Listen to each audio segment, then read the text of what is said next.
de la palabra. Ahora vamos a adorar escuchando a Dios y prestando atención a lo que Él nos dice, nos enseña, no solo leyendo su palabra, sino también exponiéndonos a la predicación de su palabra. Y hoy nos va a ocupar el libro de Génesis nuevamente, pero los versos del capítulo 6 nuevamente, pero los versos desde el 9 hasta el 22. O sea, hasta el final del capítulo 6. Génesis capítulo 6, versículos 9 al 22. Dice así la palabra de Dios. Estas son las generaciones de Noé. Noé, varón justo, era perfecto en sus generaciones. Con Dios caminó Noé. Y engendró Noé 3 hijos, a Sem, a Cam y a Jafet. Y se corrompió la tierra delante de Dios, y estaba la tierra llena de violencia. Y miró Dios la tierra, y he aquí que estaba corrompida, porque toda carne había corrompido su camino sobre la tierra. Dijo pues Dios a Noé: he decidido el fin de todo ser, porque la tierra está llena de violencia a causa de ellos, y he aquí que yo los destruiré con la tierra. Hazte un arca de madera de gofer, harás aposento en el arca y la calafatearás con brea por dentro y por fuera. Y de esta manera la harás: de 300 codos la longitud del arca, de 50 codos su anchura y de 30 codos su altura. Una ventana harás al arca y la acabarás a un codo de elevación por la parte de arriba. Y pondrás la puerta del arca a su lado y le harás piso bajo, segundo y tercero. Verso 17. Y aquí que yo traigo un diluvio de agua sobre la tierra para destruir toda carne en que haya espíritu de vida debajo del cielo. Todo lo que hay en la tierra morirá. Mas estableceré mi pacto contigo y entrarás en el arca tú, tus hijos, tu mujer y las mujeres de tus hijos contigo. Y de todo lo que vive, de toda carne, 2 de cada especie meterás en el arca para que tengan vida contigo. Macho y hembra serán. De las aves según su especie y de las bestias según su especie, de todo reptil de la tierra según su especie, 2 de cada especie entrarán contigo para que tengan vida. Y toma contigo de todo alimento que se come y almacénalo, y servirá de sustento para ti y para ellos. Y lo hizo así Noé. Hizo conforme a todo lo que Dios le mandó. Vamos a orar. Padre, si necesitamos tu auxilio, necesitamos que tengas de nosotros misericordia una vez más y nos hables y nos ministres a nuestros corazones. Pero rogamos, Señor, que prepares también nuestros corazones para ello y prepares todo nuestro ser para recibir tu palabra. Acuérdate, Señor, de nuestra debilidad, de nuestra fragilidad, de nuestra tendencia al mal, de nuestra pecaminosidad. Auxílianos para exponernos debidamente a tu palabra. En Cristo te lo imploramos. Amén. Hay 2 ciudades en una de las naciones más poderosas del mundo, si no la más poderosa, que son 2 inmensas ciudades, pero que se han vuelto cada vez más difíciles para vivir. Estas son las ciudades de San Francisco y Los Ángeles, en el estado de California, en los Estados Unidos. Las riquezas de estas ciudades son inmensas. Las riquezas son inmensas. Se cree que estas 2 ciudades, especialmente San Francisco, fue la ciudad donde más se produjo después de una crisis económica que hubo en los Estados Unidos antes de la Segunda Guerra Mundial. En San Francisco se producía casi la mayor producción que había en todos los Estados Unidos, lo había en esa ciudad. Esa ciudad todavía sigue siendo una ciudad importante en producción en los Estados Unidos, en riquezas naturales incluso en los Estados Unidos. Sin embargo, es la ciudad donde menos se quiere vivir en los Estados Unidos. Es la ciudad donde más ha proliferado el pecado en los Estados Unidos. Se cree que en una época, hace unos años atrás, hubo tantas personas en prisión en California y en Los Ángeles que el gobernador del estado, de todo el estado de California, dictó una ley y a partir de esa ley es que comenzó a ser todavía más difícil la vida en California y Los Ángeles, en todo el estado de California, en Los Ángeles, en San Francisco y en Los Ángeles, entre otros lugares del mismo estado.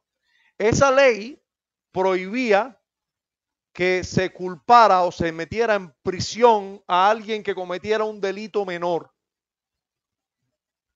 Ellos, los jueces junto con el gobernador dictaron leyes donde minimizaron los delitos.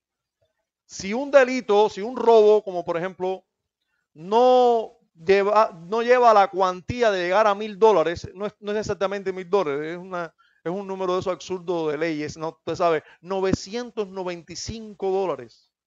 Si el delito no sobrepasa los $995 en el costo, ya sea un accidente porque te llevaste la roja, pero hiciste daño a otro auto, pero el daño no excede los $995, tú no tienes que pagar nada.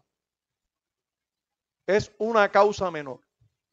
Si tú robas en una tienda, tú puedes robar, pero si te pasas de los $995 te meten preso. Pero si no te pasas los $995, eso no va ni a un juicio, eso es una multa y ya. ¿Por qué? Porque los jueces estaban celebrando muchos juicios y había muchas personas en prisión. Y hay que ahorrarse el dinero, el trabajo de los jueces y hay que ahorrarle también el gasto que el Estado pues gasta, valga la redundancia, en los presos. Conclusión, imagínense hoy en California, robar es casi algo del día a día. Hoy cualquiera que monte un negocio en el estado de California tiene que pensar que en cualquier momento se le va a meter una banda armada, va a robar muchos, pero cuando repartan las cosas entre todos los que robaron, bueno, pues no llega a $995 lo que robó cada uno y es una causa menor. Pero además de eso, hay otro tipo de leyes para los vagos, para las personas que no tienen trabajo. Imagínense que a los vagos, a los indigentes, a las personas que no trabajan y que viven en las calles en una carpa, a esas personas le pagan. Les pagan por ser vagos. Imagínense, hoy en día en San Francisco y en Los Ángeles es muy común ver personas en tiendas de campaña. Son tiendecitas americanas, ¿no? Tú sabes. Son tiendecitas esas de campaña que a nosotros nos gusta tener para cuando nos vamos de camping y eso, pero lo vas a ver ahí en grandes ciudades con mucho lujo. Usted va a encontrar muchas personas, pero muchas. Dice que hoy en día desde todos los Estados Unidos van a ese estado los indigentes a vivir porque ahí les pagan. De hecho, si se demuestra que ellos no pueden trabajar con algún certificado médico o algo, le pagan más, hasta $2,000 mensuales. Entonces, imagínense. El pecado es lícito. No trabajar es lícito. Robar es lícito siempre y cuando no robes tanto. Entonces, ¿cómo será esa sociedad? ¿Qué solución tan pecaminosa a una situación de pecado se le da a una situación tan pecaminosa? ¿En qué se han convertido estas ciudades hoy en día las personas, los sociólogos, los que estudian este tipo de casos y este tipo de problemas en una gran ciudad, creen que esto no tiene solución? Que eso va de mal en peor y cada vez va a ser peor. Ahora, el parecido que esto tiene al mundo antiguo, al mundo de Noé, es impresionante. Es impresionante. El pecado hoy floreciendo, el robo ser normal cuando lo comparas con este tiempo donde Dios dice que la maldad o que la violencia era mucho en la tierra. Se cree que hoy que estar con un celular en San Francisco sacarlo del bolsillo y usarlo en la mano, eso es, perdiste el celular. Así como les digo, no estamos hablando de la Marina en Matanza, ni estamos hablando del barrio aquí que la gente le tiene temor ahí en el barrio ahí del Diácono, el Corrado Benítez. Estamos hablando de San Francisco. Andar con un celular en la mano y que te lo arrebaten, eso es lo más normal. Lo más normal. Y como el celular no es de más de $1,000, no hay ningún delito en eso. Ya cuando te sucede cosas así, en San Francisco las personas ni llaman a la policía. Imagínense qué es lo que está viendo, qué es lo que está viendo Dios hoy en día en San Francisco. Si la violencia no es mucha, la maldad no es mucha en San Francisco, y si esto no se parece a los días de Noé.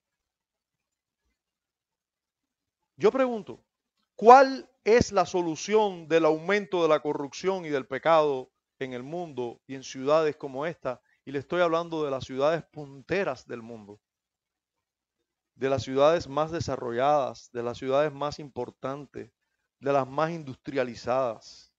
¿Cuál es la solución del aumento de la corrupción? ¿Qué remedio hay para una sociedad donde el pecado y el delito es autorizado? Casarse y divorciarse, ¿usted sabe que eso fue delito? ¿Usted sabe que es delito tener dos mujeres todavía en el código? Creo que todavía en el código nuestro eso es penalizado. Yo conocí personas presas en Ahuica que eran presas por eso. O sea, están presas por eso. Yo conocí al menos un caso de una persona que se demostró que estaba casado con dos personas a la vez y estaba cumpliendo prisión. Pero hoy en día nosotros sabemos que esto es algo normal, no estar casado doble, pero tener dos mujeres y que todo el mundo lo sepa. Eso, ¿cuántas personas hay así, desgraciadamente? ¿Cómo podrá subsistir una sociedad donde el robo, donde la inmoralidad, donde los vicios y la ociosidad o no trabajar son incluso estimulados por la ley civil? Estimulados. Porque si tú trabajas 8 horas y ganas menos que alguien que no trabaja en ningún lado y que lo que hace es hacer cualquier negocito que nosotros conocemos, y usted ve que eso cada vez prolifera más, eso es que las leyes están estimulando a eso. Ya sea directa o indirectamente, pero lo están haciendo. Entonces, lo cierto es que ahí lo que va a proliferar es la maldad. ¿Cuál es la respuesta divina al aumento acelerado de la maldad en la sociedad? ¿Cuál es la respuesta divina? ¿Cuál es la respuesta del cielo a la aceleración de la maldad al punto de ser un peligro la vida para los santos? Sodoma y Gomorra. ¿Usted vio Sodoma y Gomorra? Proliferación de la maldad al punto de que los santos no podían vivir bien, al punto de que no se podía contar con muchos santos en ese lugar, al punto de que los santos tenían peligro de que vinieran e invadieran su casa e hicieran todo tipo de atrocidades con su familia. Eso fue lo que pasó con la familia de Lot. Eso fue lo que pasó con los ángeles que hospedó Lot. ¿Qué pasará con una sociedad? Indudablemente están expuestos al juicio. Jesús dijo de la siguiente manera: pero el día y la hora nadie sabe, ni aun los ángeles de los cielos, sino solo mi Padre. Mas como en los días de Noé, así será la venida del Hijo del Hombre. Porque como en los días antes del diluvio estaban comiendo y bebiendo, casándose y dando en casamiento. Hermanos, aquí estamos hablando de días normales, ¿verdad? ¿Qué hace la persona normalmente? Bebe y vive y come y todo está normal. Y así fue en los tiempos del diluvio. Todo el mundo estaba viviendo normal, como si nada hubiera a pasar, ni fuera a pasar nada. Mucho pecado, pero nada va a pasar, tranquilo, todo va a pasar igual, un día a la vez, y la misma rutina de todos los días. Así será en la venida del Hijo del Hombre. En los días antes del diluvio estaban comiendo y estaban bebiendo y estaban casándose y estaban dándose en casamiento, o sea, todos los planes normal. Todo el mundo se casa para comenzar una vida, ¿sí o no? En ese sentido se está hablando aquí. Aquí no se está hablando de que estaban casándose y dándose en casamiento por pensar de que, mira, allí se casaban la gente. Oye, aquí estamos peor, ni se casan. No, en el sentido de que estaban haciendo planes. Uno se casa para comenzar una familia y comenzar una vida. O sea, estaban haciéndose planes para seguir viviendo, comiendo, bebiendo. Todo está normal, no pasa nada. Hasta el día que Noé entró en el arca. Hasta el día que Noé entró en el arca. Dice, y no entendieron hasta que vino el diluvio. No entendieron. Así está este mundo. No entienden. No quieren entender. Dice Pedro que voluntariamente no quieren entender. Pero ellos no entendieron hasta que vino el diluvio y se los llevó a todos. Se los llevó a todos. Y Jesús dice, así será también la venida del Hijo del Hombre. Por otro lado, el Señor nos revela por medio del apóstol Pedro lo que leímos al comienzo. Estos ignoran voluntariamente que en el tiempo antiguo fueron hechos por la palabra de Dios los cielos y también la tierra, que proviene del agua y por el agua subsiste, por lo cual el mundo de entonces pereció anegado en agua. Pero los cielos y la tierra que existen ahora están reservados por la misma palabra. ¿Para qué? Dice la Escritura, guardados para el fuego en el día del juicio y de la perdición de los hombres impíos. Hay un juicio que se aproxima. Esto es una verdad que nosotros debemos recordar. El apóstol Pablo nos dijo de la misma manera, porque es justo delante de Dios pagar con tribulación a los que os atribulan, le dijo a los tesalonicenses, y a vosotros que sois atribulados, daros reposo con nosotros cuando se manifieste el Señor Jesús desde el cielo con los ángeles de su poder. Hermanos, hay un día en que el Señor se va a manifestar. Con los ángeles de su poder va a venir, se va a manifestar. ¿Y cómo va a ser? En llama de fuego. En llama de fuego para dar retribución a los que no conocieron a Dios, ni obedecen al evangelio de nuestro Señor Jesucristo, los cuales sufrirán pena de eterna perdición, excluidos de la presencia del Señor y de la gloria de su poder. El juicio de Dios es inminente sobre este mundo, pero el Dios del cielo y de la tierra no solo nos anuncia este juicio, que bueno, que no es solo juicio lo que se nos anuncia, sino que nos anuncia también el camino para salvarnos de ese juicio. Por esto, el tema central de este pasaje de Génesis que acabamos de leer no es el juicio divino que merecen los hombres, aunque eso es parte del tema, pero el tema principal no es el juicio, sino el arca de salvación que fue diseñada por Dios y construida por Noé. Vamos a aproximarnos a este pasaje de Génesis con este tema en nuestra mente y en nuestro corazón. El arca de salvación. El arca de salvación. Vamos a ver primero la condición por la que fue necesaria el arca de salvación. ¿Por qué fue necesario hacer un arca donde se salvase todo el que entrara al arca? ¿Por qué fue necesario? Bueno, lo tenemos rápidamente en el texto en los versos 11 y 12, porque primero se nos presenta a la familia de Noé, el único hombre justo en toda la tierra. Noé, el único hombre justo en toda la tierra, que se salva con su familia, y por eso cuánta bendición trae ser un hombre justo. De cuántas cosas son libradas las familias de los hombres justos. Porque esta familia fue librada, indudablemente, no porque ella fuera justa, sino porque era la familia de un hombre justo. Entonces, pero este hombre sí era un hombre justo, es el único, pero inmediatamente en el versículo 11 se nos dice, y se corrompió la tierra delante de Dios, y estaba la tierra llena de violencia. Y miró Dios la tierra, y he aquí que estaba corrompida, porque toda la carne había corrompido su camino sobre la tierra. ¡Qué horrible! ¡Qué horrible! ¿En qué condición estaba la tierra de maldad cuando Dios ve que toda la carne, todos se habían contaminado, todo? Había una maldad horrible en la tierra. Ahora, ¿por qué fue necesario que se construyera un arca? Por el estado de maldad que había en el ser humano. estado de maldad del cual hablamos ya el domingo pasado abundantemente, porque nos viene hablando de ese estado de maldad desde los primeros versos de este capítulo, donde nos dice que vio Dios que el designio del pensamiento del corazón del hombre era de continuo solamente al mal. Ese era el estado del corazón del hombre, y es el estado del corazón del hombre sin Cristo todavía, de continuo solamente al mal. Ahora, ¿por qué es necesario construir un arca? Bueno, porque ese estado del corazón del hombre y ese estado de maldad que vivían los hombres no va a ser siempre así, y Dios nunca hacer nada.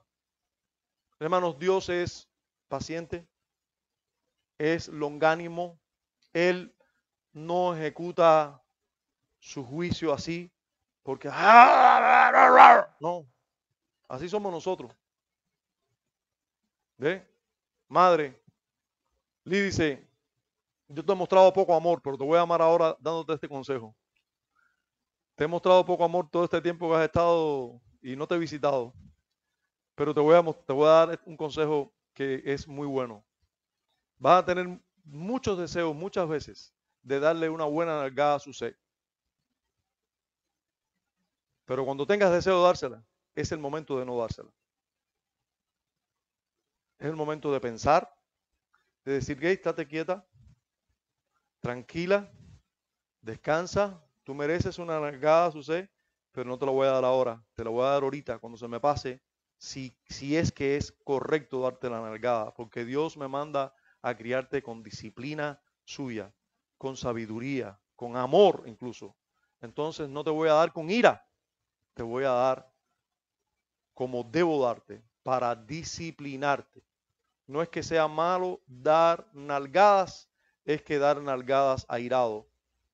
Sí es pecaminoso, sí es malo, y así es como Dios no obra. Dios no obra porque está airado. No, Dios es paciente, pero hermanos, Dios es justo. Es justo. Y fue necesario hacer un arca porque Dios ha dado una sentencia. Dios dio una sentencia. Dios le dijo a Noé. Dijo pues Dios a Noé, he decidido al fin, versículo 13, de todo ser, siga conmigo la lectura por favor, porque la tierra está llena de violencia a causa de ellos, y he aquí que yo los destruiré con la tierra. Sí, hay una sentencia aquí. Dios ha declarado lo que va a hacer, y lo que Dios va a hacer es que ha determinado destruir la tierra. Y ha determinado destruir a todo lo que vive en la tierra. Todo va a ser destruido junto con la tierra, que va a ser también perjudicada en este juicio. Hay una sentencia, hermanos, sobre esta sociedad en la que nosotros vivimos, hay una sentencia de juicio. No preservada para el agua, pero sí para el fuego. Y nosotros no debemos obviar esto. Nunca debemos olvidar esto. Nosotros vivimos en medio de esta sociedad, pero recordemos, esta sociedad está sentenciada por Dios. Está sentenciada por Dios. Y esa sentencia se va a ejecutar hoy, mañana o pasado, pero se va a ejecutar. Nosotros debemos entender que así ocurre de la misma manera que ocurrió ya con el diluvio. Esto es una muestra de lo que va a pasar.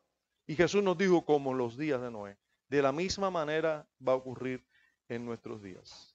Bien, habiendo visto el por qué, o por qué fue necesario un arca de salvación, y es porque el estado de pecaminosidad de la humanidad y la sentencia divina de que iba a ejecutar esto, vamos a ver entonces la orden de confección del arca de salvación. Sí, porque esta arca de salvación la diseñó Dios, pero la hizo un hombre. Dios ordenó que se ejecutara esta arca de salvación. En el versículo 14 al 16 encontramos esa orden. Fíjense cómo la palabra de orden, valga la redundancia aquí, es hazte. Hazte. Bien, déjenme dar un consejo. Yo sé que es la 1:20. Cuando yo estoy en casa y es esa hora, o almuerzo o me quedo dormido. Sin hacer nada. O almuerzo o me quedo dormido. Y yo entiendo que algunos aquí tienen sueño hoy. Digo porque algunos, yo sé que la mayoría está despierto y doy gracias a Dios por eso, pero algunos están luchando con el sueño. Pero les voy a decir, luche con el sueño con todas sus fuerzas. Algunos yo sé que han tomado la resolución incluso de pararse allá atrás. Bueno, si la mitad de ustedes se tiene que parar allá atrás y no quedarse dormido, yo creo que es mejor así. Pero déjenme decir que adoración es mantenerse despierto exponiéndose a la palabra. Cuando usted se queda dormido exponiéndose a la palabra, usted no está adorando. Y parte de la adoración que usted tiene que hacer ahora es precisamente luchar contra el sueño. Eso es adoración. Y por cierto que es pecaminoso si usted se deja vencer por el sueño. Es pecaminoso. Usted está diciendo, no es importante esto. Voy a quedarme dormido. No es importante lo que está pasando. Y que ya los que están ahora mismo, los que se están quedando dormidos, dicen, eso lo hizo por mí. A lo mejor ni lo vi a usted, pero sí vi a otros. Así que por todos los que se están quedando dormidos, que no son muchos, gracias al Señor. A veces hay más y no hago la aclaración. Pero de vez en cuando es bueno recordar que esto es adoración. Como el pastor está con la vena así que se le está saliendo, bueno, yo tengo que estar aquí de tal manera. Y les sugiero que busquen la Biblia, piense, estate aquí predicando conmigo. A veces yo digo, y Daniela me dice, pues tú dices que estamos predicando. Estamos predicando, todos estamos de cierta manera predicando, en la predicación de la palabra. Ahora todos estamos, si tú estás diciendo amén a lo que yo digo, tú estás predicando junto conmigo. Y estás dispuesto a ir y decirle lo mismo a otros. Así que ahora aquí todos estamos predicando, todos estamos poniéndonos a la predicación de la palabra. Así que por favor, vamos a hacer este trabajo juntos, vamos a adorar juntos. No me deje adorando a mí solo. Y yo voy a tratar de que usted no se quede dormido, pero no es mi papel mantenerlos despiertos, ese es su papel. Ese es su trabajo de adoración. Es mantenerse. Yo pudiera hacer perfectamente, miren, John MacArthur tiene una iglesia de no sé cuántos miles y él habla así, él predica así. La orden de la confección del arca de salvación es nuestro segundo punto. Y todo el mundo está despierto.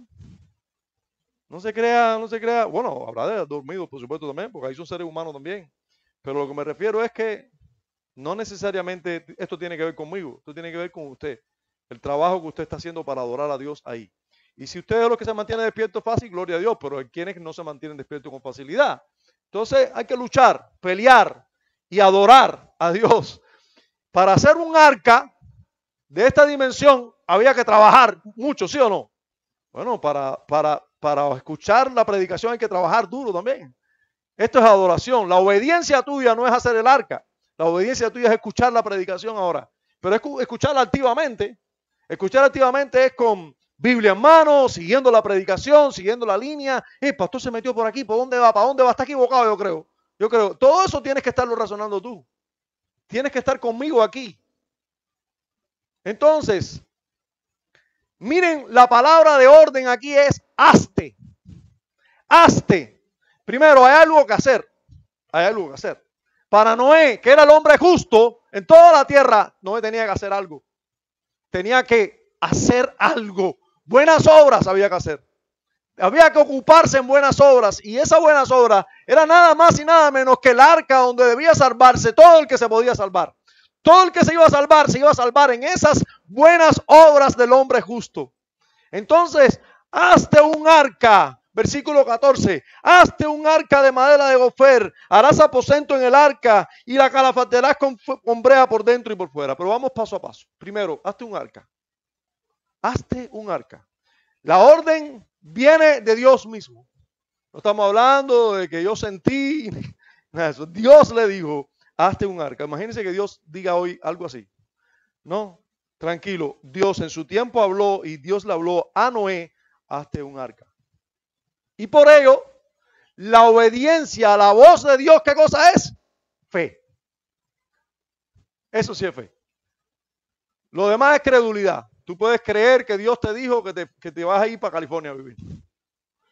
No sé si como indigente o como millonario, pero tú puedes creer eso. Pero, a ver, yo dudo mucho que Dios diga cosas así. Disculpen mi falta de credulidad, pero eso no es falta de fe. Porque fe es si yo supiera que Dios dice, que habla cosas así con frecuencia, yo no lo creyera. Pero es que yo sé que Dios nos dice cosas así, porque Dios ha hablado muchas veces de muchas maneras y nos ha hablado ya por el Hijo. Y aquí está aquí en la Biblia está lo que él ha hablado. Ahora, yo quiero decir con esto que Dios es mudo hoy en día y no habla nada. No, no digo eso. Que Dios puede decir muchas cosas, lo puede decir. Ahora, fíjense cómo aquí sí hay fe, porque hay obediencia a la voz de Dios. Dios habló y él obedeció. Y esto es verdadera adoración. Así que Noé estaba adorando a Dios cuando hizo todo lo que Dios mandó. En el verso 22 nos dice que Noé hizo todo conforme a como Dios le dijo. En Hebreos 11 encontramos que él era un hombre de fe porque obedeció, hizo todo lo que Dios le mandó, aun cuando él no veía que había llovido, porque se cree que no había llovido nunca cuando Noé estaba haciendo el arca. Sin embargo, Dios le dijo que iba a mandar un diluvio, iba a aparecer todos por agua y no había agua por todo aquello. Bueno, pues eso es fe. Ahora, hacer algo en esto, y en esto iba la salvación, en hacer algo. Noé iba a ser salvo por hacer algo, no. Pero la salvación para muchos dependía de las obras de Noé. ¿Está aquí conmigo? ¿Oyeron eso? Nadie, fíjense cómo Dios pone al hombre justo a obrar el medio por el cual iban a ser salvos todos los que iban a salvarse. Qué glorioso. Dios llama al hombre justo para que obre, y en su obra estaba la salvación de los demás.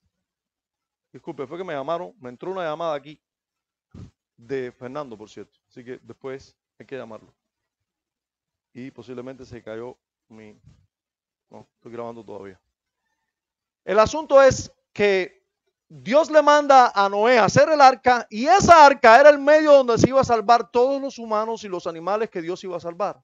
Así que en la obra de Noé estaba la salvación de los demás. Hoy en día, los hombres justos y mujeres justas están concentradas en el cuerpo de Cristo, en la iglesia del Señor. Y lo que está llamado a hacer la iglesia del Señor es la iglesia, es construir la iglesia, es seguir edificando el reino de Dios. Y es por ese medio únicamente que se es salvo. Por estar en Cristo, construir unas iglesias sanas en todos lugares, eso va a hacer que haya medio de salvación para las personas. Así que las buenas obras nuestras, miren el valor que tienen. Miren conmigo el valor que tienen. Hazte un arca. ¡Qué bendición en la obediencia de Noé! Eso trajo salvación para los hombres que fueron salvos, aunque fueron 8 solamente. Algunos piensan que cuando hay multitudes es cuando está la verdad. Bueno, las multitudes aquí fueron al infierno. Solo 8 tenían la verdad. Se salvaron. Ese es un argumento que está por ahí ahora, usted en contra nuestra. Esa iglesia no puede tener la verdad. Fíjate que es una sola iglesia. Todas las demás iglesias creemos lo contrario. Qué argumento tan antibíblico, ¿verdad? Es un argumento totalmente antibíblico. La mayoría son los que tienen la verdad. Entonces el mundo tiene la verdad. Porque el mundo son la mayoría en comparación a todos los cristianos. El mundo tiene la verdad entonces. La mayoría son los que tienen la verdad. El mundo prediluviano eran multitudes, millones contra solo 8 personas que creían que debían montarse en el arca. Y sin embargo, estos 8 son los que tenían la verdad. Qué conclusión tan antibíblica. Bueno, obrar en obediencia a Dios fue lo que trajo salvación también. Bien, si en el Antiguo Testamento nos habla, si todo el Antiguo Testamento nos habla de Cristo, ¿quién puede decir que eso es cierto? ¿Sí? ¿Alguno por ahí dijo amén? Parece que cree eso. Yo también creo eso. Jesús dijo: escudriñad las Escrituras, porque a vosotros parece que en ellas tenéis la vida eterna, y ellas son las que dan testimonio de mí. Y Cristo estaba hablando del Antiguo Testamento, porque el Nuevo Testamento no estaba escrito. Escudriñad las Escrituras, porque a vosotros parece que en ellas tenéis la vida eterna, y ellas son las que dan testimonio de mí. Así que ya sea directa o indirectamente, todo el Antiguo Testamento nos habla de Cristo. Ellos son los que dan testimonio de mí. Luego, cuando él se encuentra con los discípulos que iban camino a Maús, dice que iba abriéndole las Escrituras, y por toda la Escritura le dijo lo que de él decía. En toda la Escritura, en todo el Antiguo Testamento, les digo a los discípulos lo que de él decía. Quiere decir que que las escrituras en cierta manera nos habla de Cristo, ya sea directa o indirectamente, todo el Antiguo Testamento. Y el mismo Cristo nos compara los días de Noé con los días de su venida. Así que hay algún paralelo entre Noé y Cristo. Así que podemos hacer algunas comparaciones espirituales aquí. ¿Ustedes no creen?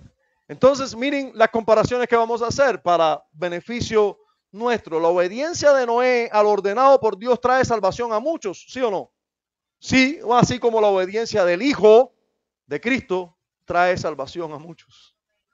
La obra de Cristo en obediencia al Padre, la obra del Hijo en obediencia al Padre trajo salvación a todos los que somos salvos hoy. Todos los que estamos en Cristo somos salvos gracias a la obra de Cristo en primer lugar. La obra de Cristo. La obra de Noé fue el único medio de salvación del mundo prediluviano. ¿Estamos de acuerdo con eso? La obra de Noé en obediencia al Padre, en obediencia a Dios, trajo salvación a todos los que fueron salvos en el mundo prediluviano. Bueno, así como la obra de Jesucristo es el único medio de salvación del mundo postdiluviano. Gracias a la obra perfecta de Cristo, su obediencia perfecta como hijo, como hombre, su muerte en obediencia también por el pecado de los hombres. Esa obra es puesta a la cuenta de todos los justos, de todos los que Él justifica por medio de ella. Y eso es lo que trae salvación. O sea, no hay salvación sino por medio de la obra de Cristo. Usted nunca había escuchado que la salvación era por obras, ¿no? Sí, la salvación es por obra, por la obra de Cristo. No por nuestras obras, pero sí por la obra de Cristo. Nosotros creyendo en esa obra de Cristo que la hizo a nuestro favor es que somos salvos. Por fe en la obra de Cristo es que somos salvos. Ahora, Dios le dice a Noé, hazte un arca, pero dice también, hazte un arca un poquito más para allá de madera. Fíjense que no le dice de oro, no le dice hazte un arca de plata o de bronce, no, algo más frágil, de madera, pero a la vez ligera para el mar. Usted dice, claro, bobo, si era para que flotara en el mar.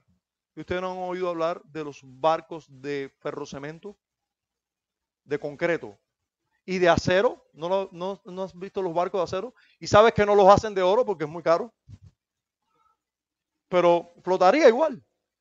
Un barco flotaría igual. Pero Dios, para salvar al mundo antiguo, en este caso a Noé y su familia y a todos los animales, le mandó a hacer un arca de madera. Ahora, un arca hizo Noé, ¿verdad? Jesucristo está edificando la iglesia, no un arca. Jesús dijo, sobre esta roca edificaré mi iglesia. Jesús es quien edifica la iglesia donde muchos son salvos. La iglesia es como un edificio de piedras vivas. Tú y yo somos cada uno una piedra. Si nos comparamos con el arca, todas las maderas unidas, todas las tablas unidas son el arca donde se salvó allí quien se salvó. Hoy en día, de la misma manera que Noé hizo un arca, hoy la iglesia constituye el único medio de salvación. Es Cristo. A ver, el único medio de salvación. Pero Cristo y su verdadera iglesia, la iglesia universal, es el arca donde todos somos salvados. Ahora, Noé estaba edificando esa arca. Cristo edifica su iglesia, edificado sobre el fundamento de los apóstoles y profetas. Nosotros, toda la iglesia está edificada sobre el fundamento de los apóstoles y profetas. Ahora, de madera frágil la hizo Noé. Con personas frágiles edifica Jesucristo su iglesia. No se crean que nosotros somos oro o plata, somos muy fuertes y muy brillantes y muy puros. No, somos frágiles. Como el templo está lleno de este tipo de simbolismo, usted va a encontrar mucho en el templo que Cristo mandó hacer, en el tabernáculo, que también es un tipo de la iglesia y de Cristo. Usted va a ver muchas veces va a encontrar madera revestida en oro. Y eso somos nosotros. Como vasos de barro, pero dentro tenemos un tesoro inmenso que es el Espíritu de Dios. Entonces, igual, madera revestida en oro es fragilidad de la madera humana a nosotros, pero revestido con el poder y la gracia de nuestro Señor. Hazte un arca de madera y hazle aposentos. Aposentos. ¿Qué cosa es un aposento? Un lugar cómodo para habitar. Un lugar donde puedas descansar, compartimentos donde haya privacidad para descansar. Bueno, fíjense que en esos aposentos donde se debía construir en el arca, era donde iban a estar los únicos que se salvaron. Los matrimonios debían estar en esos aposentos, los matrimonios de Noé y de sus hijos debían estar en esos aposentos. Y eran un lugar seguro y cómodo, pero dentro del arca. Ahora, quizás esos aposentos no tenían nada que ver con las ciudades que estaban ya construidas afuera. Sí, habían ciudades construidas antes del diluvio. Recuerda que Caín construía ciudades, su primera ciudad la llamó como su hijo, así porque los constructores de grandes ciudades creen que van a vivir por mucho tiempo en este mundo. Bueno, había comodidad dentro del arca, sí, pero nada comparado con la comodidad afuera.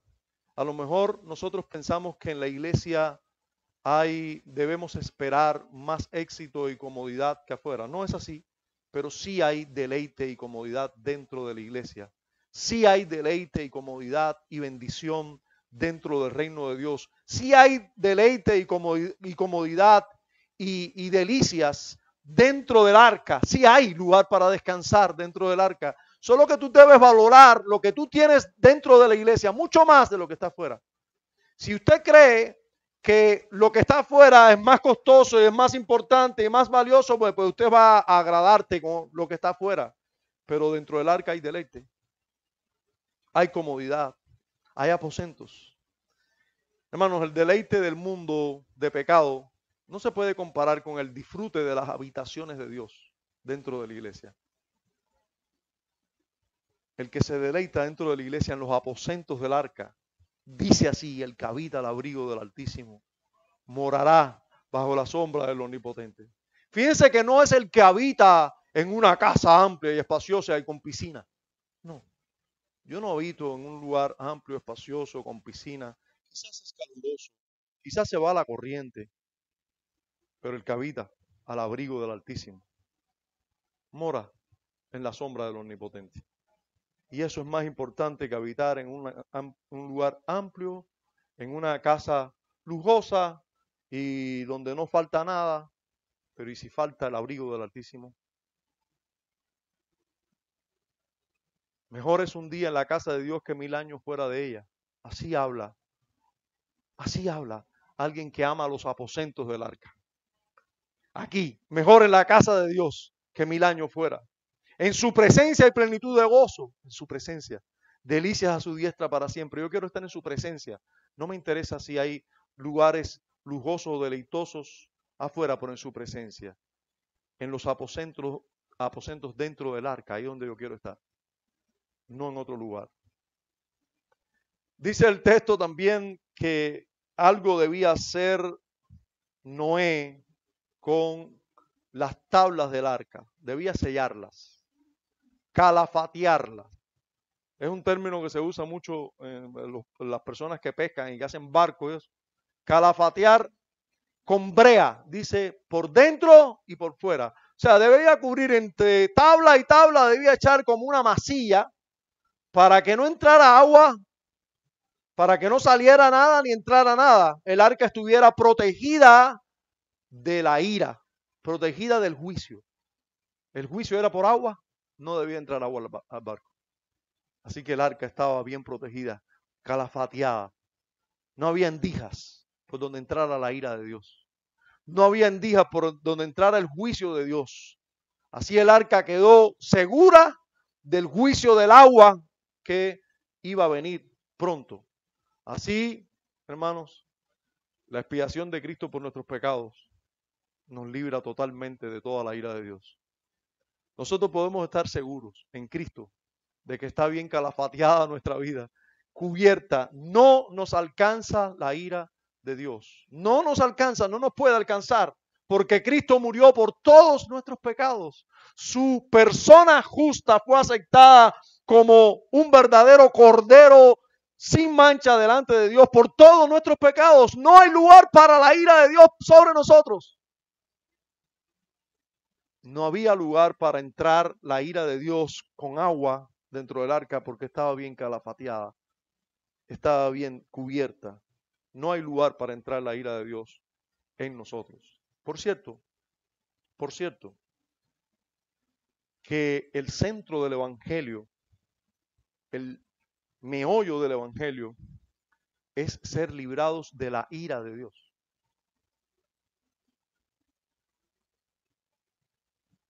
Si usted está aquí para que las cosas te salgan mejor en la vida, eso no es el Evangelio. Si usted cree en Dios, o tú crees que debes venir a la iglesia y creer en Dios para que todo te empiece a salir bien en la vida, eso no es el Evangelio. De lo que libraba el calafateo y el arca era de la ira de Dios sobre la humanidad. El arca es arca de salvación de la ira de Dios. No es arca de salvación para ser próspero en esta vida y todo me salga bien y nunca me enferme.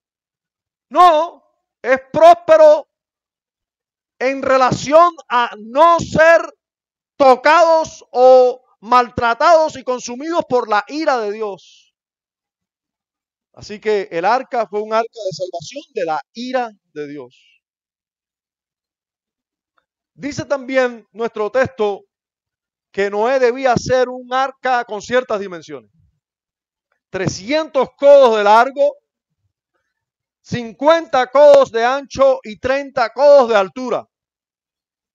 Bueno, lo que se cree de la medida del codo, pues necesitamos aproximar esas medidas aquí a nuestra realidad, ¿no? Bueno, se cree que entre 45 y 46 centímetros tenía un codo. No, pudiéramos, quizás así, poquito más, poquito menos de esta distancia que estoy dando. Un codo, 45, 46 centímetros. Esas losas miden 45 centímetros, si no me equivoco. Quiere decir que cada losa esa viene siendo un codo aproximadamente. Pero imagínense que el largo del arca, 300 codos.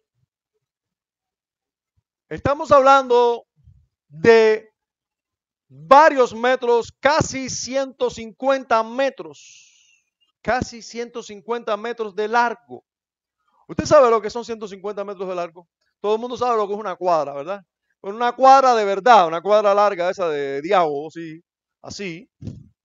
Esas cuadras deben ser de 100 metros aproximadamente. Imagínense 150, una cuadra y media. Estamos hablando de un barco de una cuadra y media de largo. David, un barco grande, pero además el ancho del barco, el ancho, era más ancho que todo lo que, o sea, esta casa desde la cerca hasta la cerca de atrás tiene 20 metros, de cerca a cerca. Si le robamos 5 metros o de 2 a 5 metros a Hani, entonces tenemos que ir allá y ese sería el ancho de ese barco de 150 metros de ancho, casi 25 metros. Estamos hablando de un barco grande. Pero además alto. Y ahí aumenta la capacidad porque tenía 3 pisos. 3 pisos. Entonces multiplica toda esa superficie de 150 metros por 25 por 3. 3 pisos. El alto era mucho más alto que un edificio de los que tenemos al frente. Porque estamos hablando de 30 codos. 30 codos, sí. 30 codos que vienen siendo aproximadamente 13 o 14 metros de alto. Si cada apartamento tiene 2.5 metros, comparándolo así, imagínense que si tiene 4 apartamentos serían 10 metros de alto lo que tiene un edificio de eso. Pero ese era mucho más alto que un edificio porque tenía aproximadamente 13 metros de alto. ¿Sí? Así que viene siendo como los de 5 pisos, aproximadamente. para que ustedes tengan una idea del tamaño del arca. Y todo eso por dentro, 3 pisos. Bueno, cabían muchas personas realmente. Lo que sin hacer mucho, sin espiritualizar mucho estas medidas, solo meditar en que la extensión del arca es suficientemente grande para salvar a muchos. A muchos. Muchos podían ser salvos. La iglesia es grande y sigue extendiendo sus dimensiones. Dios sigue, dice la Escritura, que no debemos tener por tardanza la promesa del Señor, sino que Dios es paciente para con nosotros, no queriendo que ninguno perezca, sino que todos procedan al arrepentimiento. Muchos se salvarán en esta obra de Cristo, ¿verdad? Muchos se salvarán. Las dimensiones son realmente grandes para que muchos se salven. Ahora, nos dice el pasaje que en el verso 16 nos dice que debía tener una ventana. ¿Sí? ¿Y se dieron cuenta el detalle de la ventana? Verso 16 dice, una ventana harás al arca y la acabarás a un codo de elevación por la parte de arriba. Quiere decir que era una ventana en el techo, la parte de arriba, que había que levantarla un codo por arriba y eso solo era una ventana. Una sola ventana. Dice, una ventana harás al arca y la acabarás a un codo de elevación por la parte de arriba. Una ventana. Solo una ventana tenía el arca. En una posición inusual, porque nadie hace ventanas para arriba, ¿verdad? Las personas, nosotros cuando vamos a hacer ventana, eso es a los lados. Pero no había nada que ver a los lados, porque lo que venía era el juicio. No había nada que ver a los lados, porque a los lados nos queda el mundo. Una ventana hacia arriba para mirar a donde tenemos que mirar. Puesto los ojos en Jesús, en el autor y consumador de la fe. Puesto los ojos en las cosas de arriba, no en las de la tierra. Así, no podían ver a ningún lado, solo mirar arriba, a Dios. Todo el tiempo que estamos en el arca, en Cristo, debemos mirar arriba. Todo el tiempo que estemos y seamos realmente miembros de la Iglesia Universal, a un lugar hay que mirar, arriba. Mirar a los lados no nos hace bien. Sería bueno tapar toda ventana que tengamos, todo lo que estemos haciendo para mirar a los lados y mirar más arriba. Así es como debemos hacer. Al lado quizás vemos a las personas gozándose en este mundo y somos tentados a hacer lo mismo. Debemos mirar arriba. El autor del Salmo dijo, alzaré mis ojos a los montes. ¿De dónde vendrá mi socorro? Mi socorro viene de Jehová, que hizo los cielos y la tierra. Arriba es donde debemos mirar. Yo no sé a dónde tú estás mirando, pero te recuerdo que es arriba donde hay que mirar. Y lo otro interesante de esta arca es que tiene una sola puerta. Una sola ventana hacia arriba, una sola puerta. Sigue ese versículo, dice, y pondrás la puerta. Es como Dios diciendo, por supuesto que tiene una puerta, que tiene que tener puerta, pero no varias puertas. La puerta. Pondrás la puerta del arca a su lado. Y bueno, y la harás 3 pisos. Noten conmigo, solo una puerta para un barco tan grande. Yo sé, a lo mejor no tienen ni idea de la arquitectura. No sé si alguien estudió ingeniería civil aquí. Pero eso es un disparate hablando arquitectónicamente. Sí, hablando arquitectónicamente es un disparate. Nosotros quisiéramos un día construir arriba, si el Señor nos lo concede y los gobernantes civiles nos lo permiten también. Pero para nosotros construir arriba y almacenar y que haya al menos 300 personas arriba, tengo que hacer arquitectónicamente al menos 2 puertas, 2 lugares de salida, para que en caso de que ocurra algo, pues que se salga por ahí con facilidad, rápido. Hay que salir rápido. Entonces, en la mayor cantidad de personas, más salidas, más puertas hay que hacer. Caben más personas en un salón, más puertas tiene que tener el salón. Pero estamos hablando de un arca de 150 metros de largo, casi 25 de ancho, 30 de altura, digo 15 de altura, y estamos hablando, 13 de altura, y estamos hablando de que tiene una sola puerta. Arquitectónicamente, una locura. Pero viniendo de Dios esta orden, nosotros sabemos que no es un defecto. Es algo lleno de sabiduría. Nosotros lo creemos así. No sabemos, imagínate a Noé. Bueno, Señor, yo le haría más puertas, pero tú dijiste una sola puerta. Yo le haría más ventanas, porque nos vamos a mover aquí, pero bueno, tú dices una ventana. Una ventana, solo una ventana, una sola puerta, no dos puertas. Ahora, hermanos, qué parecido tan glorioso, ¿verdad? Solo hay una puerta por la que podemos entrar para escapar de la ira de Dios. Solo una. Solo hay una puerta para entrar a la salvación.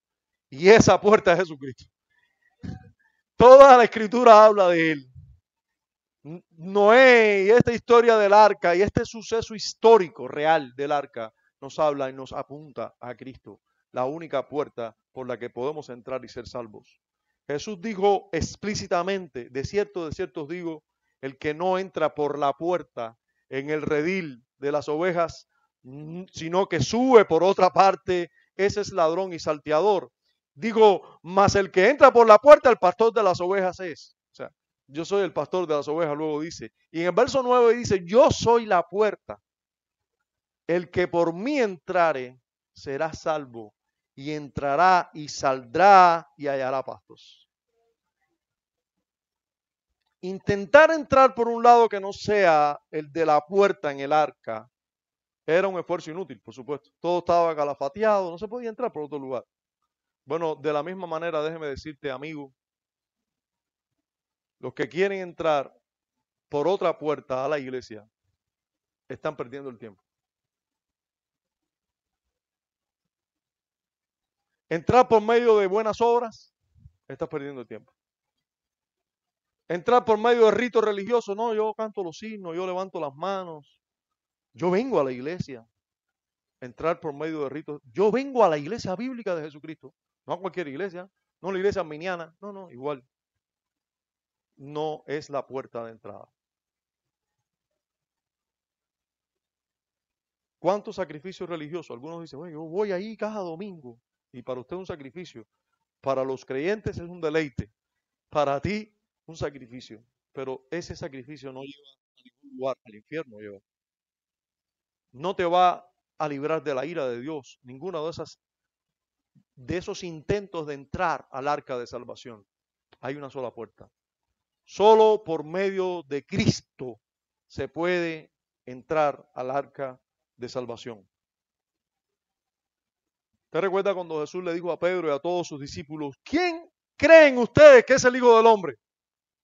Después que le preguntó de quién creían las personas. La persona dice, no dice que eres Juan el Bautista, otro Elías. ¿Y ustedes? ¿Qué dicen ustedes que es el Hijo del Hombre? Bueno, Pedro, sabe que ni corto ni perezoso, le dijo inmediatamente la convicción que él tenía en su corazón, lo que él creía de este hombre. Le dijo, tú eres el Cristo, el Hijo del Dios viviente. Inmediatamente el Señor le responde ante esa declaración y le dice, bienaventurado eres, Simón. O sea, eres un dichoso, Simón. Porque todo el mundo no confiesa eso, todo el mundo no cree eso, todo el mundo no ve en mí eso. Mira cómo personas cerca de mí vinieron y me dijeron, maestro bueno. No me dijeron Jesús, hijo de David. Eso lo dijo alguno, pero no todos. Tú eres un dichoso. Tú eres un bienaventurado, hijo de Jonás, Simón. Porque que tú me conozcas a mí, eso es porque yo te conozco a ti. Que tú me conozcas a mí es porque yo te conocí primero a ti. Que tú me ames a mí es porque yo te amé a ti primero. Y como tú me conoces a mí, déjame decirte que yo te conozco mucho más, Simón, hijo de Jonás, porque no te lo reveló, y tiene que haber una revelación, no te lo reveló carne ni sangre. Si otros me miran y no ven en mí a el Cristo, el Hijo del Dios viviente, y tú sí me ves, tú te piensas que es porque tú eres más visionario que otro. No, es porque tú recibiste una revelación que otros no recibieron. No te lo reveló carne ni sangre, sino mi Padre que está en los cielos. Y esto tiene sentido con aquello que dijo Jesús en el Evangelio y se recogió en el Evangelio de Juan. Nadie puede venir a mí si el Padre no lo atrae a mí. Entonces fíjense cómo la salvación es una obra de toda la Trinidad. Hermanos, para salvar un pecador, Dios enteramente se tiene que poner en eso. Si no, vamos corriendo para el infierno con tremendo gusto. Si no se mete la Trinidad entera, la deidad, toda la deidad en este asunto, no nos salvamos. Por eso, déjeme decirte tú, mi amigo, si estás aquí y no eres salvo, yo entiendo perfectamente que no lo seas. Porque si tú eres salvo, eso es un milagro. Lo común es que no seas salvo. Sí, lo extraordinario es que Dios salve a alguien. Por eso, cuando tú vengas aquí y me digas, Dios me salvó, eso es un evento extraordinario, glorioso, poderoso. Y no es que no ocurra, sí ocurre y gloria a Dios por eso. Pero no se crea que es una cosa tan sencilla como venir a la iglesia y decir yo creo en Jesús y ahora yo me siento bien aquí, pastor. Me emociono cuando usted grita, cuando cantamos algunos himnos, oye, qué lindo me siento, me erizo. Eso no es solo, eso no es salvación. Dios tiene que revelar algo a tu corazón.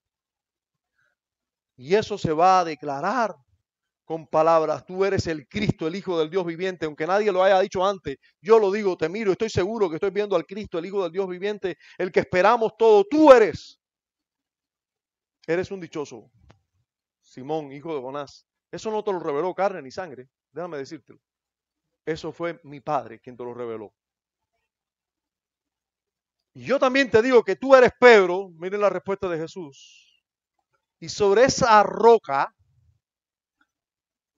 esa declaración poderosa, esa confesión que viene producto de una revelación del Padre, esa confesión de que Cristo es el Cristo, que Jesucristo es el Cristo, el Hijo del Dios viviente, por revelación del Padre, esa confesión va a ser sobre lo que se edificará la iglesia.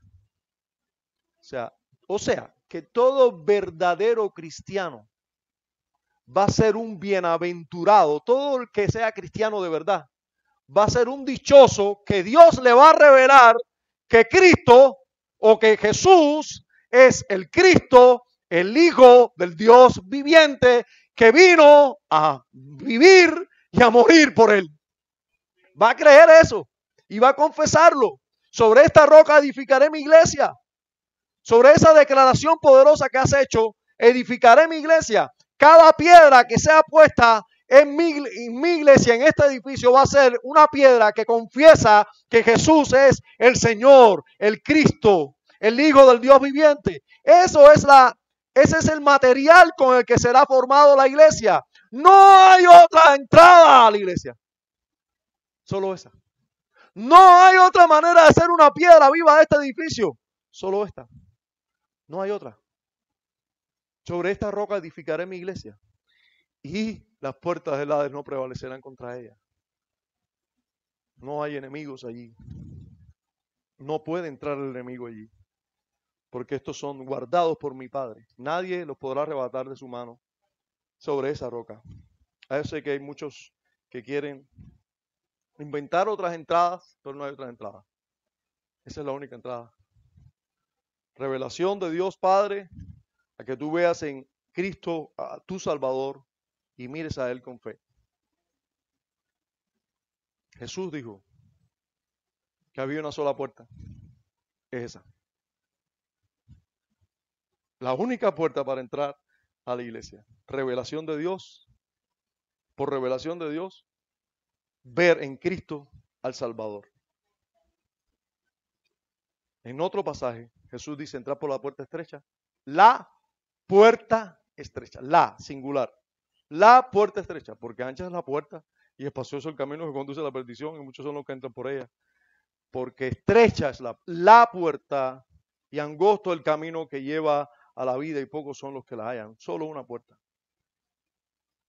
Muchos hoy en día, desgraciadamente, se empeñan a coger y hacer varias puertas de entrada.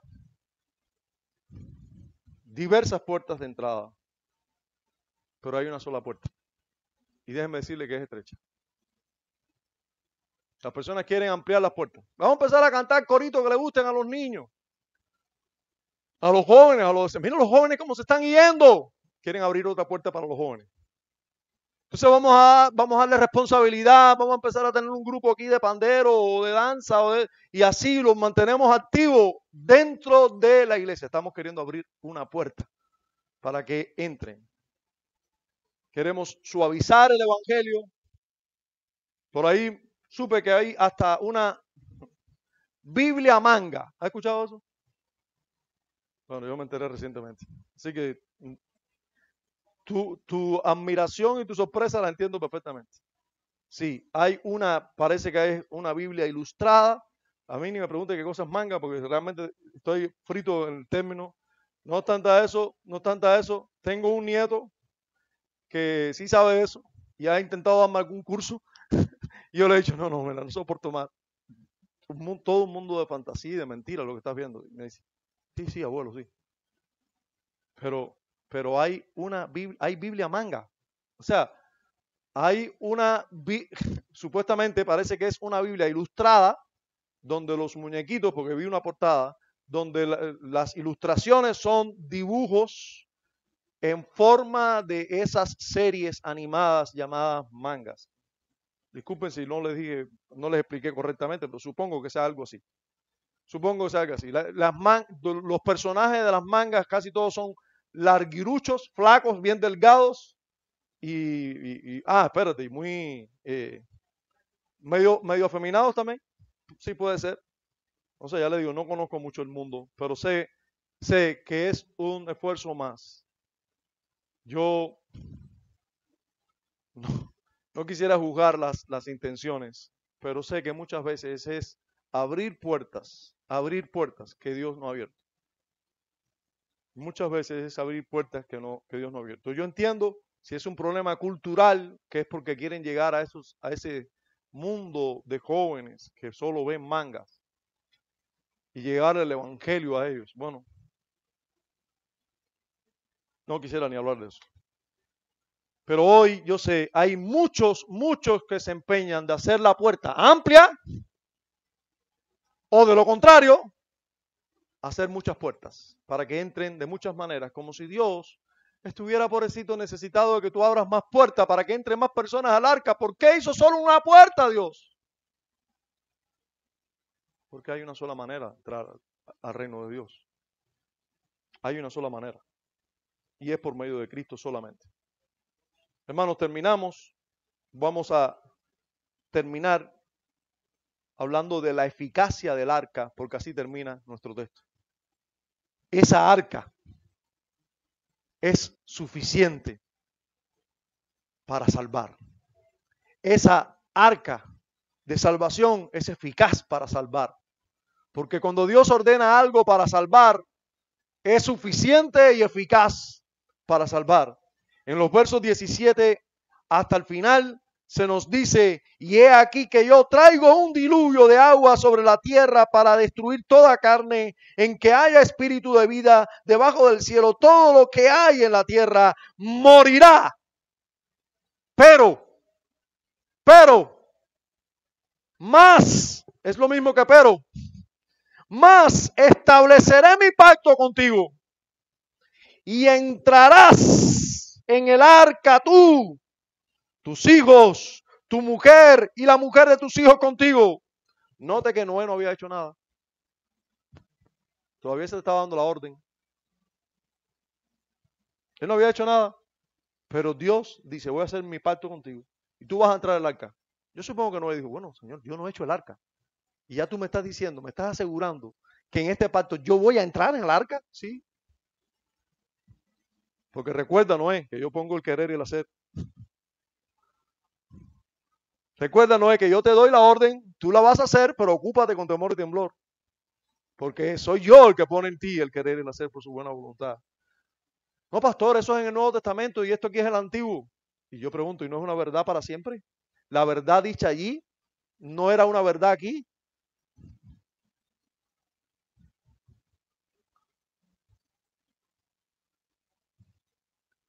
Tú vas a entrar al arca, Noé. Tú, solo no. Vas a entrar tú, vas a entrar tu esposa, vas a entrar tus hijos y sus mujeres también. Oh, tremendo. Qué confianza yo tengo ahora en esa arca de salvación, porque depende totalmente del pacto de Dios. Depende totalmente de la seriedad de Dios. Depende totalmente de la fidelidad de Dios a su pacto. Yo no soy salvo por mi fidelidad, sino por su fidelidad. Por eso cuando cantamos aquí ese himno, oh Dios, tu fidelidad, debemos cantarlo, hermano, realmente, como la verdad que estamos cantando. Es por su fidelidad que nosotros estamos aquí. Es por su fidelidad que estamos confiados, que confiamos en la salvación del arca, en ese medio de salvación, en su eficacia, porque no depende de nuestra capacidad, sino de su fidelidad. La eficacia está aquí. Estableceré mi pacto contigo. Fíjate que todas las personas van a morir, todos los vivos de la tierra van a morir, pero yo estableceré mi pacto contigo y entrarás en el arca. Tú, tus hijos, tu mujer y las mujeres de tus hijos contigo. Vas a entrar. Y luego sigue diciendo, y de todo lo que vive, de toda carne, 2 de cada especie meterás en el arca para que tengan vida contigo.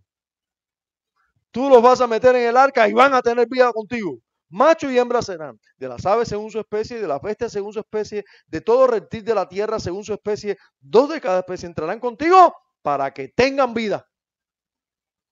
Para que tengan vida. Por cierto, Dios está al tanto hasta de nuestras pequeñas necesidades.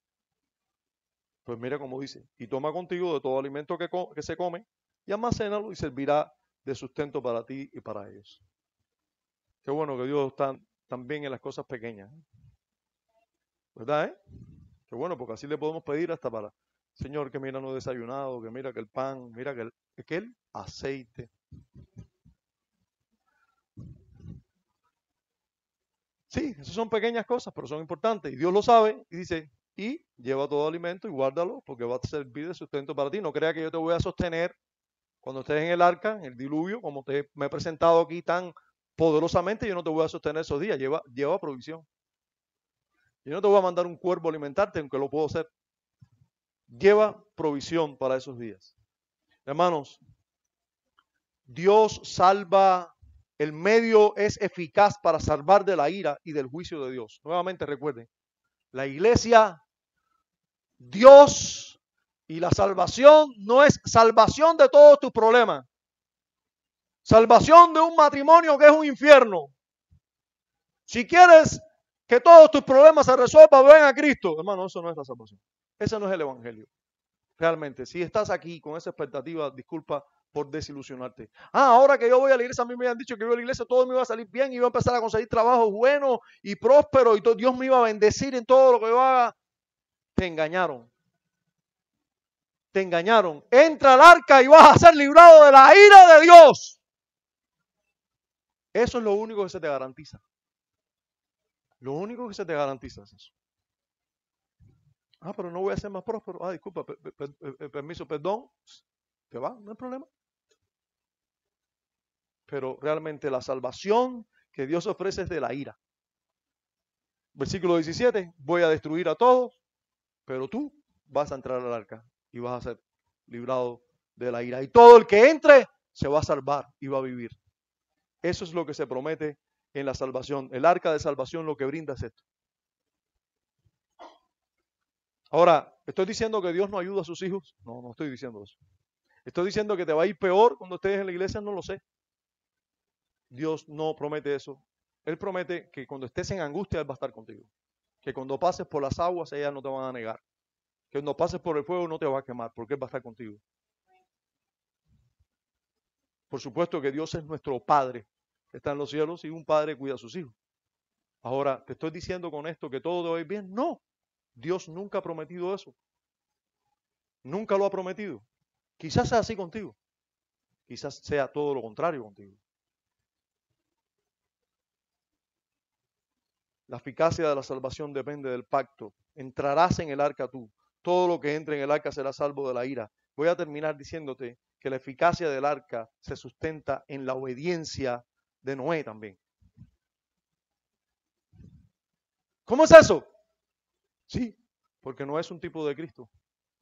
Y la obediencia de la obra de Cristo. Noé nos apunta a alguien obediente. Y dice el versículo 22, y lo hizo así Noé, hizo conforme a todo lo que Dios le mandó. Oye, ¿qué tipo de ser humano era Noé? Era perfecto. ¿Qué tipo de ser humano? Ya no existe ese tipo de ser humano. ¿Dónde está? Bueno, porque está apuntando a alguien superior a él.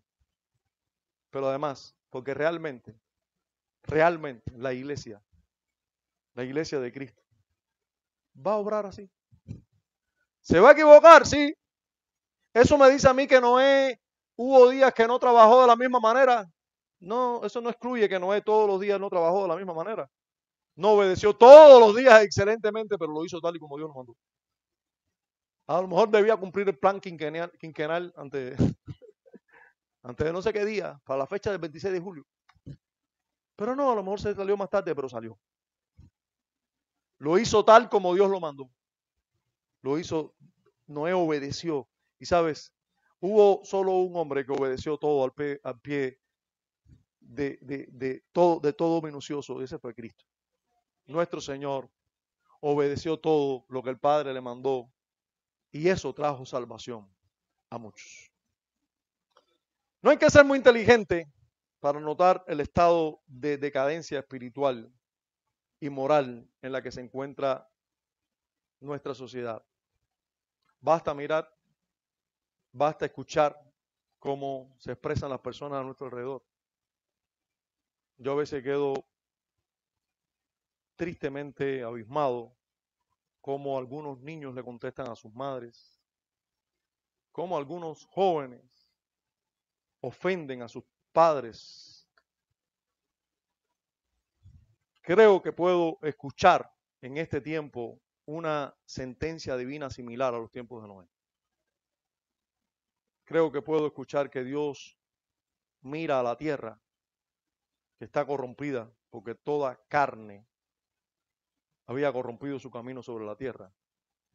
Y Dios dijo, he decidido el fin de todo ser porque la tierra está llena de violencia a causa de ellos. Entonces, el juicio de Dios sobre este mundo es cuestión de que se cumpla el tiempo. Simplemente, pero es inminente. Y también Dios sigue hablando y ofreciendo amplia salvación. Dios sigue hablando. Hay juicio, sí, pero Dios sigue ofreciendo salvación. Aún se construye el arca donde podemos salvarnos.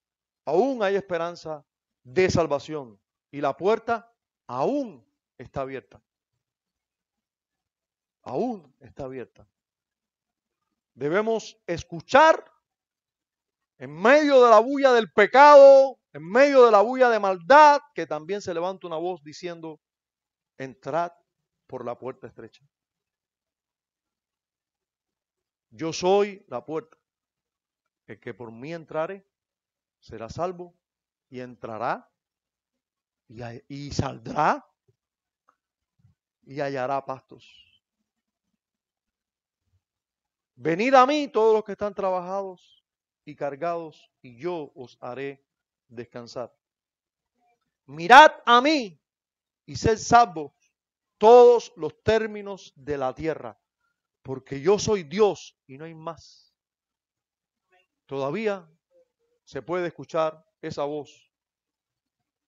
Y termino diciéndote a ti, mi hermano, los que ya están en el arca, los que ya han escuchado esa voz y han acudido a ella.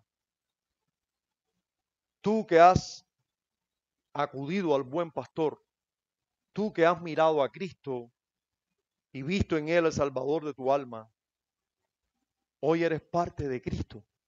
Estás en Cristo. Eres parte de su cuerpo. Hoy eres parte de su arca, de su iglesia universal. Eres su pertenencia. y su voz debe seguir siendo escuchada por ti. Su voz debe seguir siendo escuchada por ti. Hazte un arca de madera donde te salvarás tú y tu casa. Todavía sigue siendo eso una orden para ti. Hazte un arca de madera donde puedas salvarte tú y tu casa.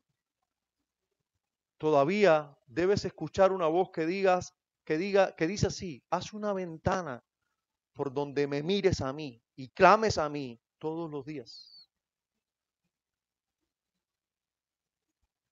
Hazte una ventana allá arriba en el techo y mira a mí todos los días. No mire tanto alrededor.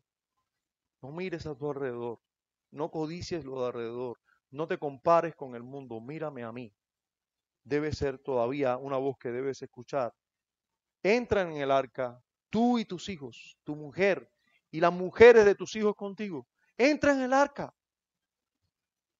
Esa voz todavía debemos escucharla nosotros. Esa voz todavía tenemos que escucharla nosotros y llevarla a nuestros hogares. Hombres, cabezas de familia, mira cómo Dios trata con un hombre, un cabeza de familia, no con la mujer, no con sus hijos, con el cabeza de familia. Y le dice: tú haz el arca y tú vas a entrar, tú y tu mujer y tus hijos. Miren cómo Dios nuevamente nos pone como sacerdotes de todo nuestro hogar. Miren conmigo, hombres que estamos aquí. Dios, tenemos un lugar en el plan redentor de Dios. Y somos responsables por nuestras esposas. Y somos responsables por nuestras familias. No te conformes con ser tú alguien que escucha la voz de Dios. Lleva a tu esposa y tu familia al arca también. Entra en el arca tú y tus hijos y tu mujer y las mujeres de tus hijos. Dios, no, disculpa si estabas cómodo ahí y te he inquietado, pero Dios no quiere que te quedes cómodo. Él quiere que trabajes en el arca, pero también que entres, que procures que entre tu familia al arca contigo. Por eso debes batallar, por eso debes pelear, por eso debes esforzarte. Debemos ocuparnos todo el tiempo de nuestro peregrinar en la construcción de esta gloriosa arca de salvación. Tú y yo somos los Noé de Dios en este tiempo. Tú y yo. Haciendo la separación de que Noé es un poco más el tipo de Cristo, también es un tipo de creyente, también es un tipo de justo, también es alguien que escucha la voz de Dios y obedece, un hombre de fe. Tú y yo somos los Noé que Dios tiene hoy. Y nos está diciendo hoy que debemos ocuparnos todo el tiempo de nuestro peregrinar en construir el arca. ¿Y qué cosa es construir el arca si no es construir el cuerpo de Cristo? La iglesia, donde ha de salvarse todo el que ha de salvarse. No estoy diciendo que la iglesia salva a nadie en sí. Por tú ser miembro de la iglesia no eres salvo. De la iglesia local. Pero si eres miembro de la iglesia universal, sí eres salvo. Si tú entras por la puerta y esa puerta es Cristo, tú eres salvo. Y usted y yo debemos ser parte, si somos verdaderos creyentes, debemos que trabajar día y noche. No hay nada mejor que trabajar en lo que Dios quiere que nosotros trabajemos. Hazte un arca. En esa arca ha de salvarse todo el que ha de salvarse. Así que debemos construir todos el arca. Estar ocupados en esto nos hace bien.